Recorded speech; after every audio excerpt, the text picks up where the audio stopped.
Hey, let's take it higher. God told me to tell you, child, don't worry, keep it moving. If they walk out and you lose them, you just know that heaven still has your reward. If there's anything you can learn from this show, it's that life is not easy. In fact, there's scripture that says that exact thing. Some days you want to throw in the towel, but then God sends someone along like our next guest to throw that towel right back at you. Here is life coach Trenity. I've been through a lot. I have a mother who's a cancer survivor, and I forfeited a scholarship to take care of her. My father died of cancer in 2009. I took care of him. I've had 2 major surgeries. I'm currently being treated for type 2 diabetes. Most people would think those are very traumatic and serious situations where you'd have to have some faith to overcome those. I think those are small potatoes in comparison to standing in my kitchen one day, not knowing who I was, not knowing what I wanted. Obtained my bachelor's degree, finishing up my master's degree, probably jet setting in my career path, and it wasn't what I wanted, none of it. Married, had just bought a house, but it was like these were happening outside of me, and I still wasn't happy. I was in my kitchen February of 2016, and I literally had a breakdown. I was going to work every day, I'm making good money, but I wasn't full. I wasn't happy. I didn't feel like I was living within my purpose. I didn't feel like my passions were being taken advantage of or explored. And I remember praying, saying, God, I've done everything that I thought I should be doing. I've done everything that my parents wanted me to do. I've done everything that my friends have wanted me to do. I've done everything that looks like Trenity. But here I am in my kitchen, unhappy, not knowing who Trenity is. I spoke to a friend and she said, have you ever tried fasting? And I was like, oh, I'm not giving up no food. I was like, I can't. She's like, no, a mental, spiritual, emotional fast. Now, mind you, grew up in the church, but I stopped going to church when I was around 19 or 20. So I was kind of like, well, no, I haven't done that in years. I wouldn't even know the first thing about fasting. I'm like, is there a how-to guide to it? And she's like, no, you're literally canceling out all the distractions and you're focusing on where you want to be, what you want to do, what your heart desires, while paying attention to God. So I attempted to fast in March of 2016 and I failed at it.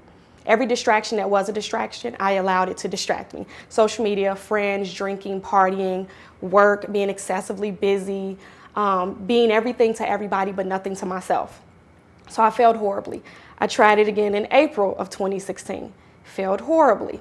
It wasn't until my 30th birthday, May 5th of 2016, where I said, you know what, I have to give this a try. My husband threw me a great 30th birthday party. The next day I was depressed. So many people came out to celebrate me and I still wasn't happy. I literally got off of social media. I gave up drinking. I gave up bad foods. I gave up bad relationships with friends, with family. I canceled everything out of my life that I thought was a hindrance to me getting where God was telling me I needed to go. I fasted from maybe May of 2016 till about July. And it came to me, I kept hearing life coach, life coach, life coach. Now in the midst of this, I'm still working. I'm reestablishing some relationships. I'm not quite 100% happy, but I'm reestablishing and rebuilding my life brick by brick. And I kept hearing this term, life coach, life coach. It was coming to me. I had never heard of it. I hadn't researched it. It just was literally embedded in my brain. I had never put those 2 words together. So I'm like, what is this? So I Googled life coach. And I was like, how can I help someone? How can I help someone restore and have faith and rebuild and restructure when I'm a bunch of broken pieces right now? I said, how can I do that, God? So I continued to fast and continued to pray. I met Brittany Garth, life coach Brittany.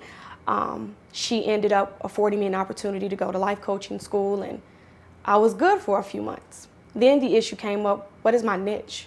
What am I good at? I now know I want to help people, but who do I want to help? How do I want to help them? So there was still that part of me that was empty. There was still that part of me that felt alone, that felt isolated, confused, and just lost. So I prayed again. And I said to myself, here I am 30 years old with all of this amazingness around me, but I have no one to show me how to live, how to really be my authentic self, how to be the best version of me. That's when God told me, you're here to help women. You're here to help female youth to establish who they are, establish what they want to do, go through their trauma, let their trauma actually get them to a place of triumph. I went back to my kitchen and I sat there. I said, okay, so now I know I want to be a life coach, and my passion population is adult women and female youth. I said, what is my business going to be named? How am I going to start this? I make money to survive, pay my bills, hang out here and there, you know, help my family out. I said, how am I going to fund a business to help others? Prayed about it.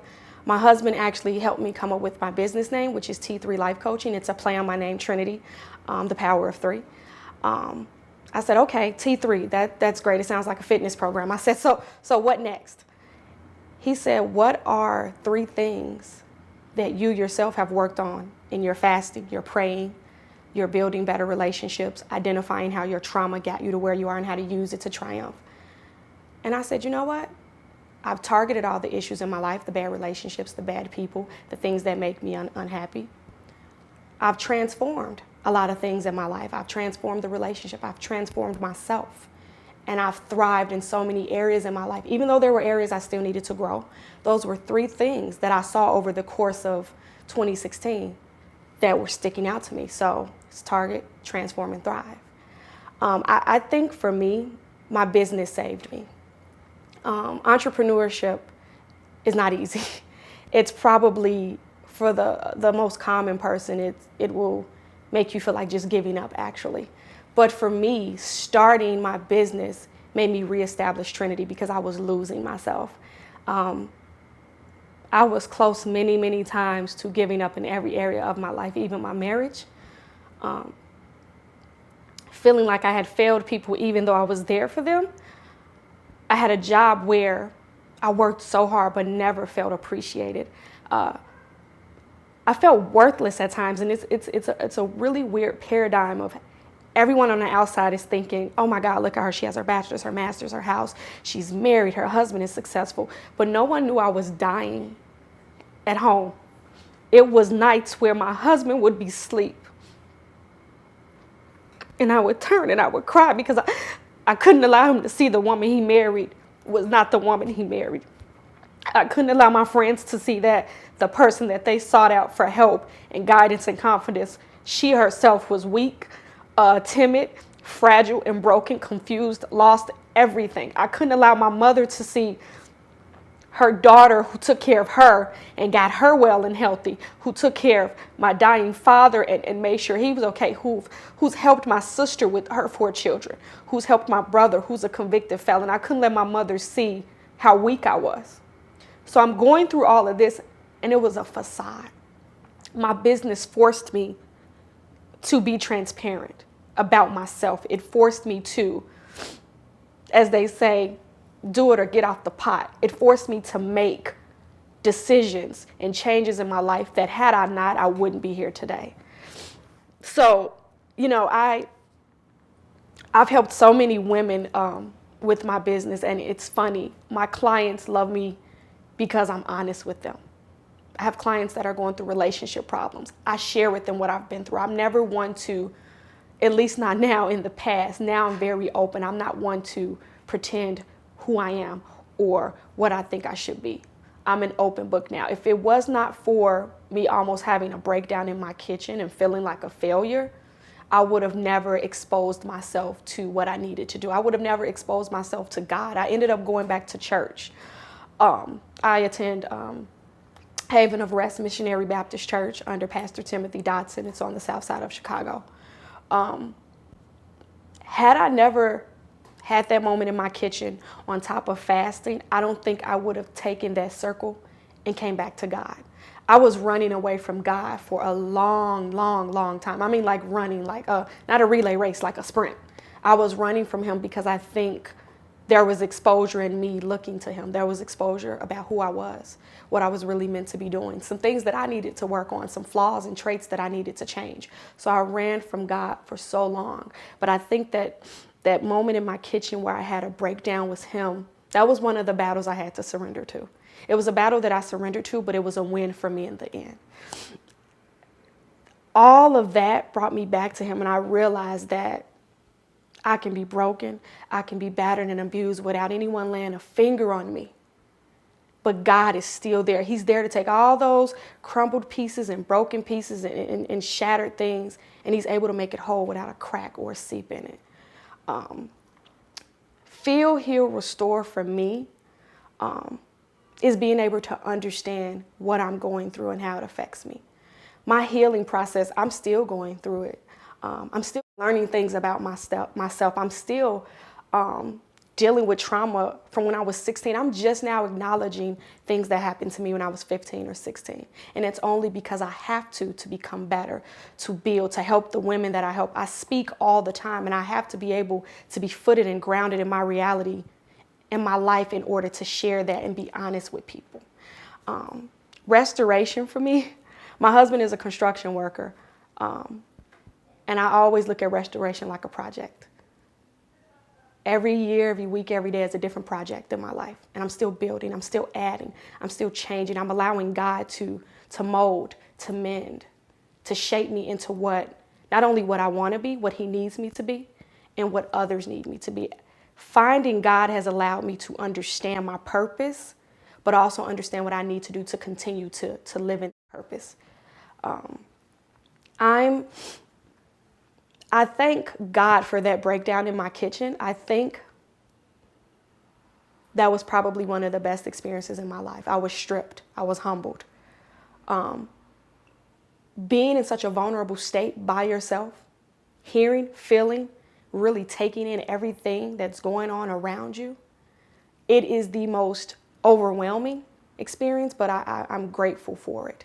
I was able to be honest with myself.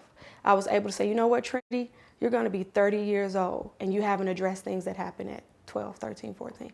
You're going to be 30 years old and you have yet to tell your mother how you feel about how her drug addiction made you feel. You have yet to tell your sister how it felt having to assist because she had children and I don't. You have yet to tell your brother how it felt for him to go to prison at 8 and get out at 18, and he gets out when you're 18. You have yet to tell your deceased father, you left when I was 4 or 5 and you had all these illegitimate children, and we have to clean it up. So having that moment in my kitchen allowed me to really fine-tune who I was. I'm very, very, very grateful for it. I think that it's shaped me into an amazing woman. I'm so grateful to be 30, but I'm so grateful to have so many years ahead of me to where I'm going to continue to grow and experience and change. I want to go through more so that I can give it to my clients and give it to the women that I speak to. I'm in a place now in my life where this is probably the most aligned in my life that I've ever been. I am working full-time in the midst of having a business, but because I'm secure in who I am, God has identified my purpose. I know what my passion is. My work is just work. It's not Trenity. I'm not living through my job. I'm living through what God has intended me to do. My job is just funding what God has sent me here to do. So I know that the check that I get every 2 weeks, it's not a slave check. It's funding my business. And I can sleep better at night knowing that. I'm in a place where my husband has probably a wife that's so confident, and sometimes he says, turn it down. But I'm confident. I know who I am. I know that in the past, running to men for security and safety and confidence, I no longer have to do that because I know who Trenity is. I'm in a place where I can end a relationship because it's unhealthy and I'm okay.